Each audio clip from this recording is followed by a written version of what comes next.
భారత్ ప్రాముఖ్యతను మాల్దీవుల అధ్యక్షుడు గుర్తించారు. సరే, మరి ఈ అవకాశాన్ని భారత్ ఎలా వినియోగించుకోనుంది? చైనాకు చెక్ పెట్టే దిశగా మాల్దీవులతో ప్యాచప్ను భారత్ ఉపయోగించుకుంటుందా? అసలు ఇంత చిన్న దీవిపై పట్టు కోసం భారత్ చైనాలు ఎందుకు పోటీ పడుతున్నాయి? రెండు బలమైన దేశాల మధ్య పోటీతో మాల్దీవులు నలిగిపోతుందా?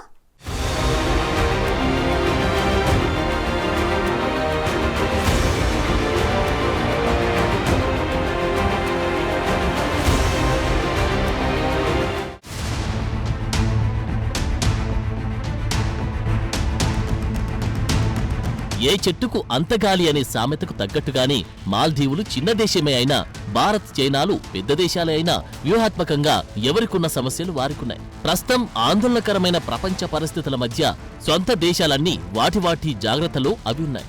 ముఖ్యంగా మాల్దీవుల వంటి చిన్న దేశాలు మరింత అప్రమత్తంగా ఉంటున్నాయి. దేశ భద్రతల దృష్ట్యా సాధ్యమైనంత వరకు పొరుగు దేశాలతో సఖ్యత అత్యవసరంగా మారింది. అందుకే మాల్దీవుల అధ్యక్షుడు మొయిజ్జు తొడగొట్టిన సందర్భంలోనూ భారత్ సంయమనం పాటించింది. దౌత్యపరంగా ఎలాంటి సీరియస్ చర్యలకు పూనుకోనప్పటికీ టిట్ ఫర్ టాట్ల పర్యాటకంపై అధికంగా ఆధారపడిన మాల్దీవుల టూరిజాన్ని టార్గెట్ చేసింది. ఇటీవల చైనీస్ పరిశోధనా నౌక జియాంగ్ యాంగ్హాంగ్ 3ను మొయిజ్జు ప్రభుత్వం అనుమతించినప్పటికీ దీనిపై భారత నాయకత్వం అసంతృప్తి వ్యక్తం చేసింది తప్ప ప్రత్యక్షంగా ఎలాంటి కామెంట్ చేయలేదు. ఇదంతా జరుగుతున్నప్పటికీ ఈ ఏడాది జూన్లో నరేంద్ర మోదీ తన ప్రమాణ స్వీకార కార్యక్రమానికి మొయిజ్జును ఆహ్వానించారు.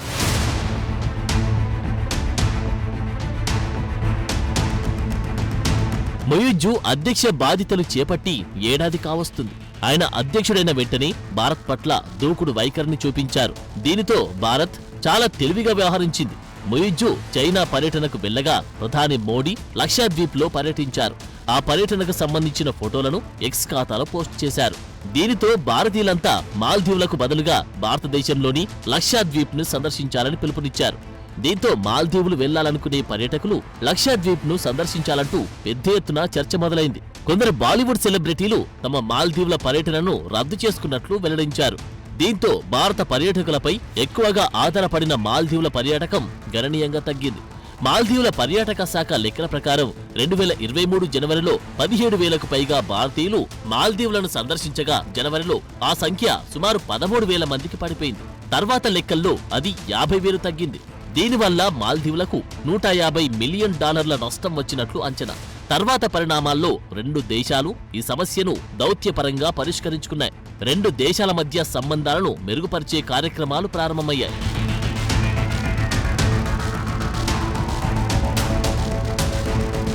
మాల్దీవులు ఒక చిన్న ద్వీపదేశం. ఆ దేశ విస్తీర్ణం కేవలం 300 చదరపు కిలోమీటర్. విస్తీర్ణంలో మాల్దీవులు భారత రాజధాని ఢిల్లీ కన్నా 5 రెట్లు చిన్నది. జనాభా 5.21 లక్షలు. దాదాపు 1200 చిన్న దీవుల సమాహారం మాల్దీవులు. ప్రపంచంలో చిన్న భూభాగాలు విడిపోయి ఉండే దేశంగా మాల్దీవులను చెబుతారు. మాల్దీవుల్లో ఒక ప్రాంతం నుంచి మరో ప్రాంతానికి బోట్లు, నౌకల్లో వెళ్లాల్సి ఉంటుంది. అయితే ఆ దేశ వాస్తవ పరిస్థితులు ఇలా ఉన్నప్పటికీ ప్రపంచ పటంలో భౌగోళికంగా కీలకమైన చోట మాల్దీవులుంది.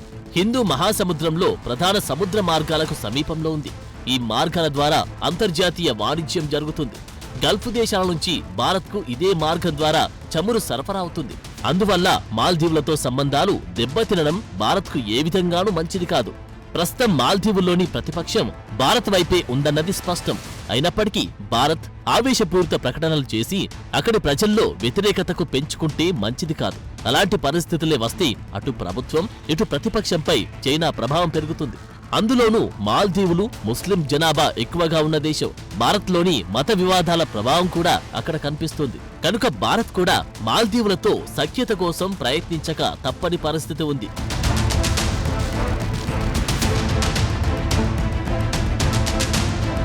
మరోవైపు ఒక చిన్న దేశమైన మాల్దీవులు ఆసియాలోని రెండు శక్తులైన భారత్, చైనా మధ్య చిక్కుకుపోయే ప్రమాదముందని విశ్లేషణలు లేకపోలేదు.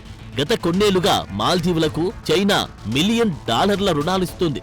వాటిలో ఎక్కువ భాగం ఆర్థిక, నిర్మాణ రంగాల అభివృద్ధికిచ్చింది. చైనా అధ్యక్షుడు జిన్పింగ్ ఆహ్వానం మేరకు మొయిజ్జు చైనా పర్యటనకు వెళ్లిన సమయంలో ఆ రెండు దేశాల మధ్య సంబంధాలు మరింత మెరుగయ్యాయి. మాల్దీవుల ప్రభుత్వం చైనా మధ్య సైనిక ఒప్పందం కుదిరింది. ఎలాంటి చెల్లింపులు లేకుండానే ఈ ఒప్పందం జరిగినట్లు మాల్దీవుల రక్షణ మంత్రిత్వ శాఖ తెలిపింది. ఈ ఒప్పందం భారత్ ఆందోళనలు పెంచింది.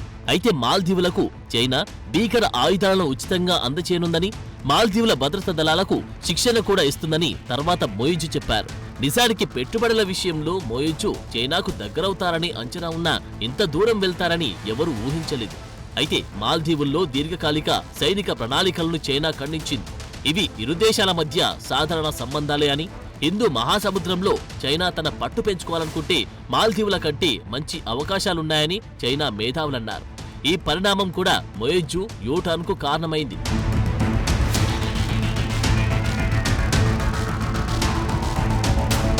ఒకప్పుడు ఇండియా ఫస్ట్ అనే విధానం నుండి మొయిజ్ రాకతో చైనా ఫస్ట్ అనే విధానానికి మాల్దీవుల విదేశీ వ్యవహారాలు మారాయి.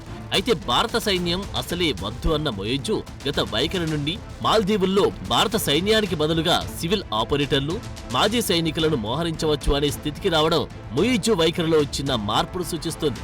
ఇది భారత్ సాధించిన దౌత్య విజయంగాను చూడొచ్చని నిపుణులు భావిస్తున్నారు. భారత జాతీయ ప్రయోజనాల పరంగా ఇది మంచి ప్రభావం చూపుతుంది. ఇది ఒక విధంగా ఆ దేశంలో భారత ప్రయోజనాలను పూర్తిగా తిరస్కరించలేమని మాల్దీవులు అంగీకరించినట్లు అర్థం.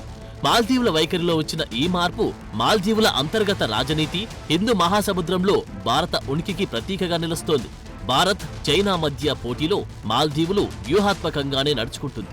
మొదట భారత్ను ఇబ్బంది పెట్టాలని చూసినప్పటికీ భారత్ విషయానికొచ్చేసరికి హద్దుల్లో ఉండాలన్నది మొయిజ్కి అర్థమైంది. హిందూ మహాసముద్రం లేదంటే ఇంకెక్కడైనా చైనాకు సవాళ్లు పెరిగే విధంగా అంతర్జాతీయ స్థాయిలో భారత్ ఎలాంటి వ్యూహాన్ని అనుసరించకూడదని చైనా కోరుకుంటుంది.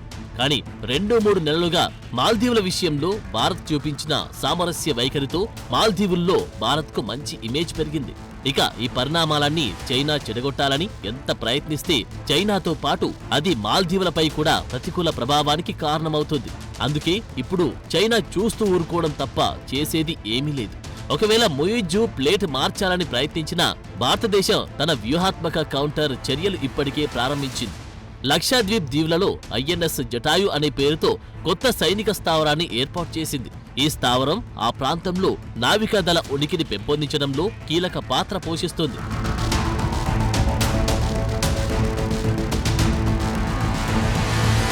ఇక ఔషధాలు, ఆహారం, నిర్మాణ సంబంధిత వస్తువుల కోసం ఎప్పటి నుండో మాల్దీవులు భారత్పై ఆధారపడుతోంది. కాబట్టి ప్రపంచంపై ఆధిపత్యం కోసం ప్రయత్నించే చైనా కంటే ఇరుగు పొరుగుతో స్నేహం, ప్రాంతీయ శాంతికి అవసరమనుకునే భారత వైఖరికి మొయిజ్ లొంగిపోవాల్సి వచ్చింది. ఈ పరిణామం అటు మాల్దీవులతో పాటు ఇటు భారత్కి కూడా కలిసొచ్చే అంశమే. అందుకే మొయిజ్ యూటర్న్ని ఇరు దేశాలు పాజిటివ్ గానే భావించాలి.